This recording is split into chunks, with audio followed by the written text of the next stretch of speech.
मेरे चैनल में आप सभी का हार्दिक स्वागत है।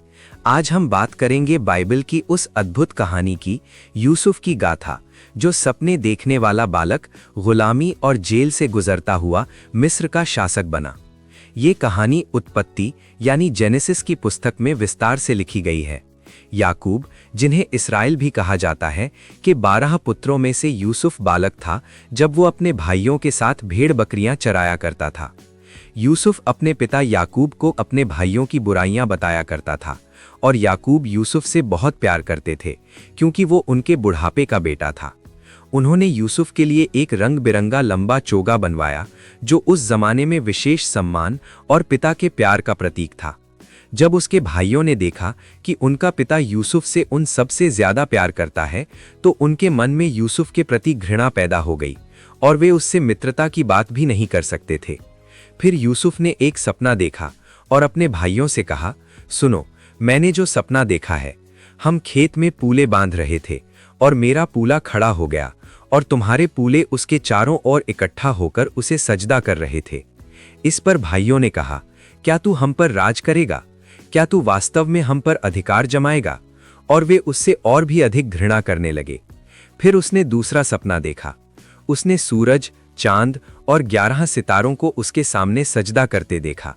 जब उसने ये सपना अपने पिता और भाइयों को सुनाया तो उसके पिता याकूब ने उसे डांटते हुए कहा, ये क्या सपना है?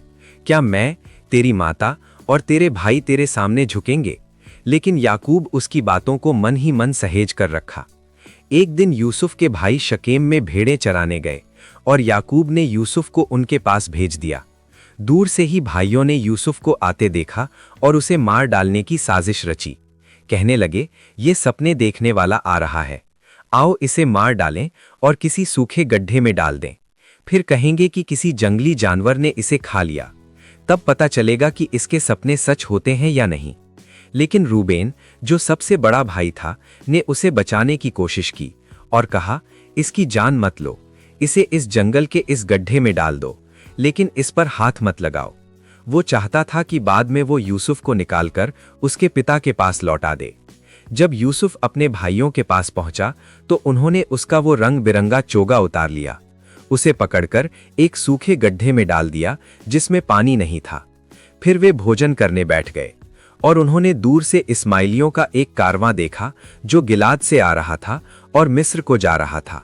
उनके ऊंट मसाले, बाम और गूगल लादे हुए थे। तब यहूदा ने अपने भाइयों से कहा, हम अपने भाई को मारकर उसका खून छुपाने से क्या फायदा? आओ हम इसे इन इस्माइलियों को बेच दें, क्योंकि ये हमारा भाई और अपना ही मांस है। उनके भाई मान गए और जब मिद्यानी व्यापारी वहां से गुजरे तो उन्होंने यूसुफ को गड्ढे से बाहर निकाला और चांदी के कुछ सिक्कों में इस्माइलियों को बेच दिया और इस्माइली उसे मिस्र ले गए। जब रूबेन गड्ढे पर लौटा और देखा कि यूसुफ वहां नहीं है तो उसने अपने कपड़े फाड़ दिए और भाइयों के पास लौटकर कहा, लड़का वहां नहीं है, अब मैं कहां जाऊं? तब भाइयों ने एक बकरे को मारकर यूसुफ के चोगे को उसके खून में डुबोया और अपने पिता के पास भेजकर कहा, हमें ये मिला है, क्या तू अपने बेटे का चोगा पहचानता है? याकूब ने उसे पहचान लिया और कहा, ये मेरे बेटे का चोगा है, किसी जंगली जानवर ने उसे खा लिया है, यूसुफ निश्चय ही टुकड़े टुकड़े कर दिया गया है।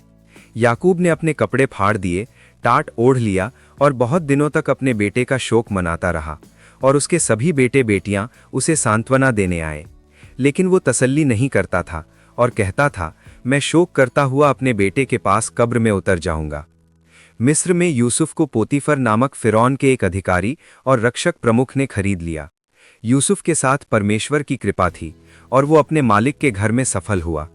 पोतीफर ने देखा कि परमेश्वर यूसुफ के साथ है और जो कुछ वो करता है उसमें सफलता देता है, इसलिए यूसुफ उसकी दृष्टि में अनुग्रह पाने लगा और उसे अपने सारे घर का प्रबंधक नियुक्त कर दिया। जब यूसुफ घर का प्रबंधक था तब उसके मालिक की पत्नी ने उस पर कामुक दृष्टि डाली और उससे कहा, मेरे साथ सो जा। यूसुफ ने उसके प्रस्ताव को ठुकराते हुए कहा, देख, मेरे मालिक ने घर में मुझसे अधिक कुछ नहीं रखा है, उसने मुझसे कोई चीज नहीं छीनी, सिर्फ तुझे छोड़कर, क्योंकि तू उसकी पत्नी है।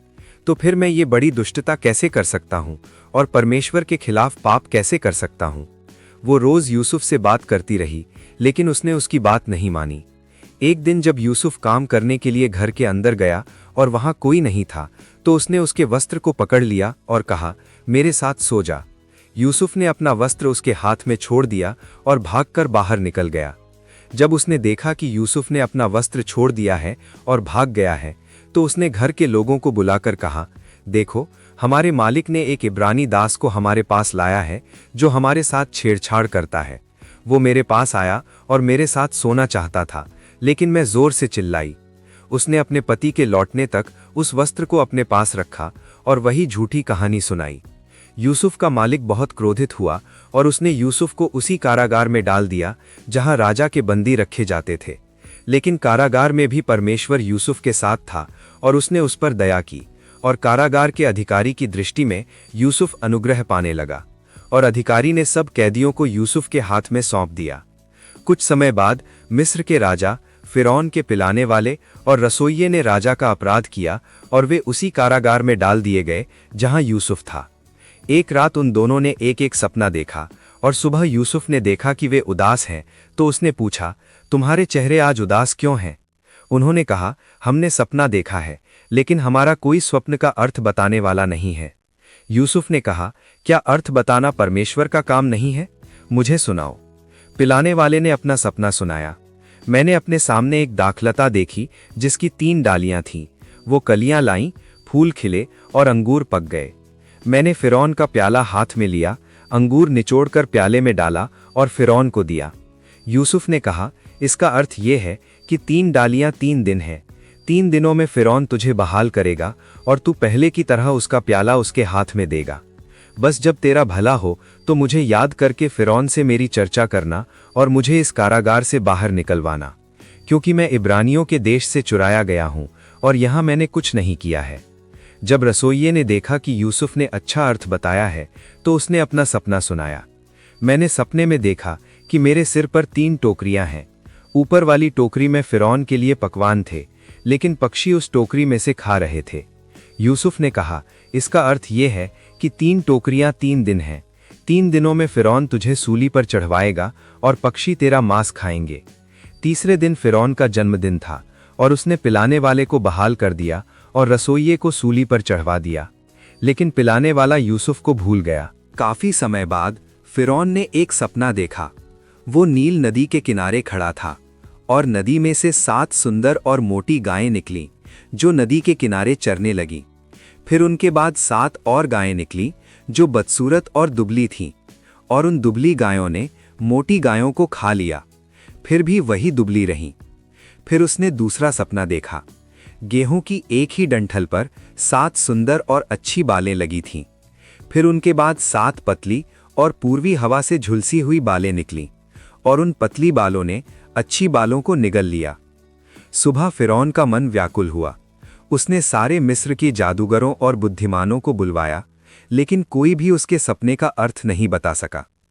तब पिलाने वाले को यूसुफ याद आया और उसने फिरौन से कहा, मैं आज अपना अपराध स्मरण कर रहा हूं। जब हम कारागार में थे तो एक इब्रानी नौजवान ने हमारे सपनों का ठीक ठीक अर्थ बताया था। फिरौन ने तुरंत यूसुफ को कारागार से बुलवाया। यूसुफ ने फिरौन के सामने उपस्थित होकर कहा, मैं नहीं, परमेश्वर ही फिरौन का कल्याणकारी उत्तर देगा। फिरौन ने अपने सपने सुनाए और यूसुफ ने कहा, फिरौन के दोनों सपने एक ही हैं। परमेश्वर ने फिरौन को दिखाया है कि वो क्या करने वाला है। 7 वर्ष तक मिस्र देश में बहुतायत होगी, फिर उनके बाद 7 वर्ष का अकाल आएगा और वो बहुतायत भूल जाएगी और अकाल देश को नष्ट कर देगा। यूसुफ ने यह भी सलाह दी कि फिरौन एक बुद्धिमान पुरुष को नियुक्त करे और बहुतायत के 7 वर्षों में अनाज का भंडार कर ले।